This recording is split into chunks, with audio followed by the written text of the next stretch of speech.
gentlemen, welcome to Destiny Education Hanging with the Fellas podcast with your host, Juana.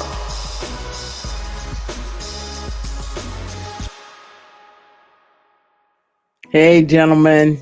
Well, it's 7 p.m. on Tuesday, and of course, it's 7 p.m. Central Standard Time. I am excited, as always, to be here and thrilled to have this time with you today. It's interesting, today's topic, because I actually didn't come up with it. One of you was gracious enough to send me email to let me know something that you were struggling with, and I really appreciated it, because anytime you guys interact with us, I appreciate it, because it gives me more content to bring to you and how to address real life issues the biblical way. And so let's get started for this week.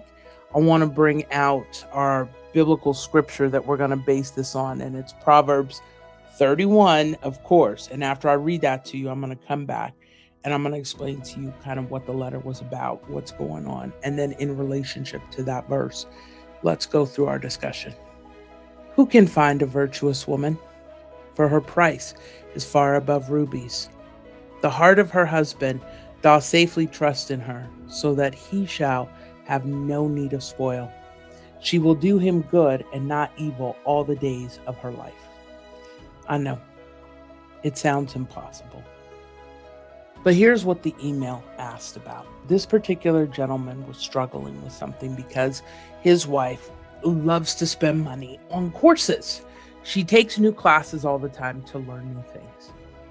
And I really want you guys to understand this, because this is something that is super easy to be frustrated about. It's extremely easy to be frustrated about if you don't understand God's design of women, and if you don't understand his design for you. The reason that we came out of Proverbs 31 is because I want you to always remember that you are looking for the Proverbs 31 woman, and they actually are not as hard to find as you think they are. What makes them appear hard to find is your unwillingness to submit to your headship. Your head is Jesus. And when you understand that and you stop fighting what it is he tells you to do, it becomes so much easier. I want to bring you up to speed. We have 3 specific categories we're going to stick in today. And so let's hit the first one that we're going to talk about, and then we'll go into it from there. Here's the beginning. If you forget that you first were the one who walked with Jesus, then you forget how all of this is done. You and Jesus are first supposed to have a tight relationship with each other before you bring a woman into the equation. Because the fact of the matter is that by yourself, you cannot understand and comprehend the woman's mind. There's a book that I absolutely love. It's called Men Are Like Waffles, Women Are Like Spaghetti, and it's written by Bill and Pam Farrell. Everybody should read a copy of this book. Men are like waffles because in your mind, what you do is you take things and you compartmentalize them, okay? Just like a waffle is broken into compartments, you put things into compartments. This compartment contains this information. This compartment contains that information, and so on down the line. Women, on the other hand, are like spaghetti. What we do is we take information and we string it together to a compartmentalized mind. It looks like she's comparing things that aren't relevant to the topic, but they're quite relevant. The question is, what is the key that makes them relevant? What is the common factor to each one of those things that she brought up that makes them relevant? That's why you need Jesus. You see, when Jesus is your head, he takes your compartments and allows you to look in one compartment and see the string. If this was the compartment that started the spaghetti noodle, what's now going to happen is you're going to start to see each one of the components that attach to that noodle and how in her mind they all fit. I'm not telling you it's not going to be headache inducing. It will probably still cause you to have a headache. But the reality is that now you will begin to see how she pieces things together. So in relationship to this letter where the gentleman was asking, how do I handle the fact that my wife always wants to take all these classes? The reason I'm taking you back to the original understanding is this. I first want you to understand that you compartmentalize things. So let's adjust your compartments so that they line up with God's word and how he designed her. In the old days, when you understand the beginning, men used to teach men, women used to teach women. Men taught their sons how to be warriors. Women taught their daughters how to do the things that women did. So what would happen in the sense of your wife historically is that women would come along and they would teach their daughters how to sew, how to quilt, how to make blankets, how to do all of these things. The problem is that now we don't do that. People are so busy, they don't take time with their children. As a result of that, what's happening is that family recipes, family traditions, all of that are being lost because we no longer address things the way that we used to. Sons are spending time on iPads and iPods. They're used to things going snap, snap, snap, snap, snap, snap, snap. It's causing their brains to fire in a faster manner. So now they're not able to function the way that our older generation had raised us to function. What was at one point in time a natural occurrence is no longer. There are some women who are given that education, but there are other women who are never given that education.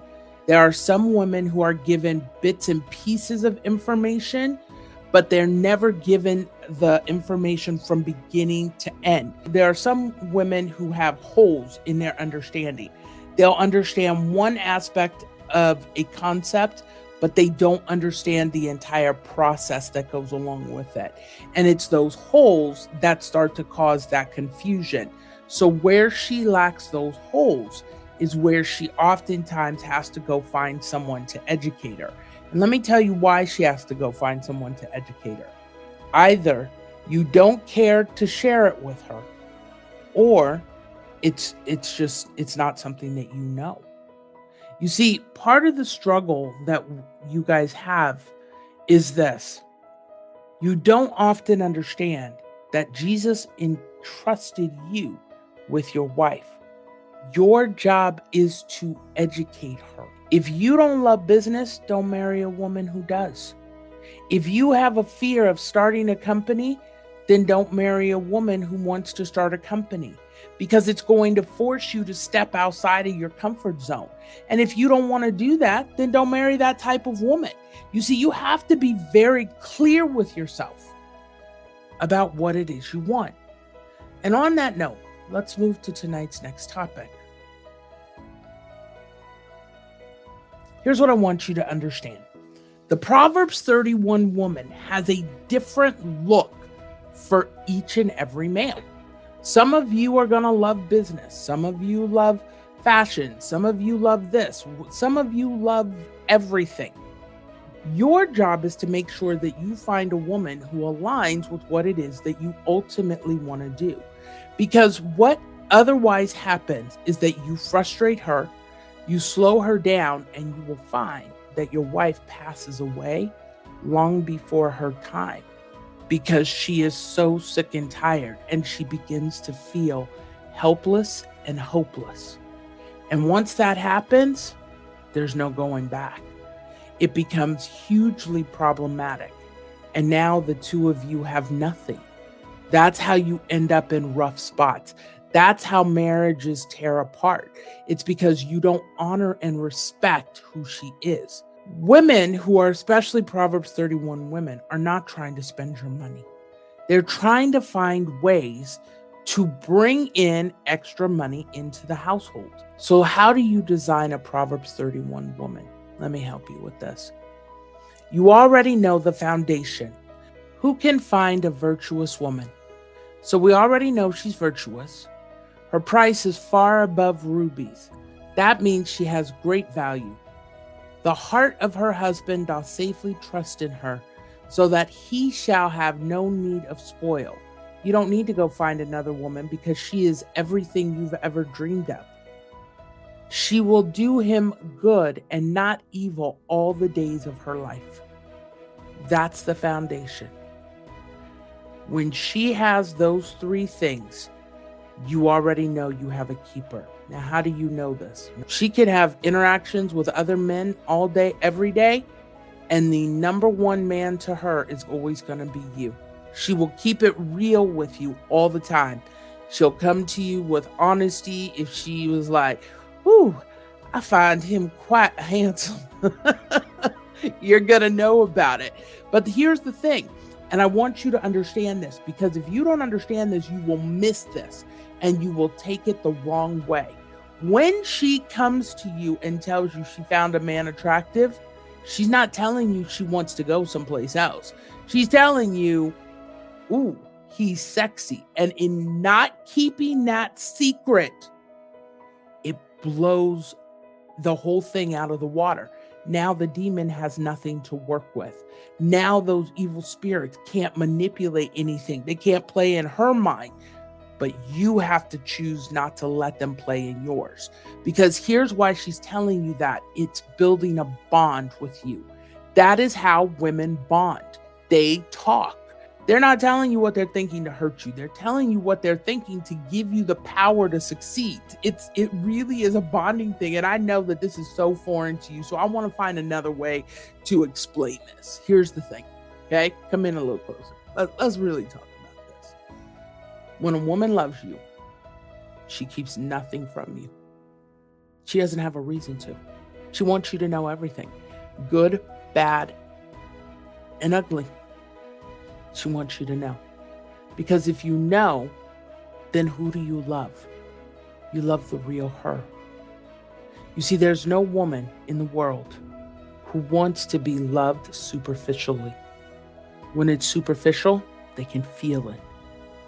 It's not real. There's not a bond, or there may be a bond, but it's simple. It's just not deep. Women are designed for depth. They need that depth. If they are not having that depth, they are not a Proverbs 31 woman. Just because she's flighty and she's fun does not mean that she doesn't long for depth. She always does. Proverbs 31 women can't help but be anything else. They're deep thinkers. They take things in. They look at things. They evaluate things. And that's what I want you to understand about your wife. When she comes to you and shares things with you, she's doing so because she wants things to be better with you. Her conversation with you about things going on in her life is how she bonds with you. Every time you shut her down from talking, you are cutting off a bonding experience, and then she begins to not like you. She doesn't want to deal with you. She begins to avoid you. You live in different places. That's a problem. So when you're designing your Proverbs 31 woman, look for the characteristics that you want in a woman. Things that will work for you. Things that matter to you. You know, I want a wife who looks good on my arm. That's not necessarily a Proverbs 31 woman. Now, I want to make sure we're clear on this, okay? Because there, for the most part, I don't find a lot of unattractive women. There are some out there. Woo! There are some out there who I'm like, ooh, ouch, that's just rough. However, for the most part, I don't find a whole lot of them who are just absolutely horrific to look at, okay? I want someone who's not going to talk, who's not going to make any noise, and who's just going to do what I tell them to do. That's not a Proverbs 31 woman. That's not who God would pick for you. That's a you thing. Then you're not looking for the Proverbs 31 woman. You're looking for a make-believe woman or a woman of the world. Either way, the marriage will not be successful. The internal qualities of that woman are going to naturally develop her external beauty. They will make her far more breathtaking because of the things that you have. You can take your wife around all your friends. She can wear whatever she wants to, and she will never ever think about any other men. She doesn't put you on a pedestal. She doesn't think you're perfect. She just understands that you're her man, and she's not interested in being with anyone else. This is going to be a woman who's willing to experiment with you sexually, but she's not necessarily a woman who's going to choose to have sex with you before the day you guys get married. And that's a reality, because at the end of the day, she understands that the blessing of God on your marriage is far more valuable than 5 minutes of sexual satisfaction. You see, the world has put the wrong emphasis on sex. They have put an emphasis on sex that, it's you gotta have it or the relationship doesn't work. Most people who start having sex before they get married, it doesn't work. It doesn't last forever. It's just not that way.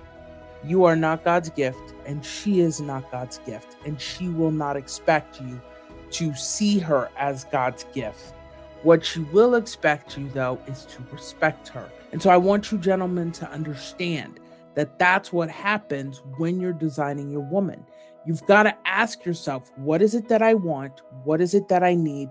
And how can my future Proverbs 31 woman support that vision? How can I then support her vision? What are the areas that I am weak in? And if there are areas you're weak in and you absolutely want nothing to do with them, then don't find the woman who has strengths in those areas. But do understand that it's not uncommon in the things you don't want. That'll be exactly what God sends you to force you to grow in that area. Finally, let's talk about our last point for the night.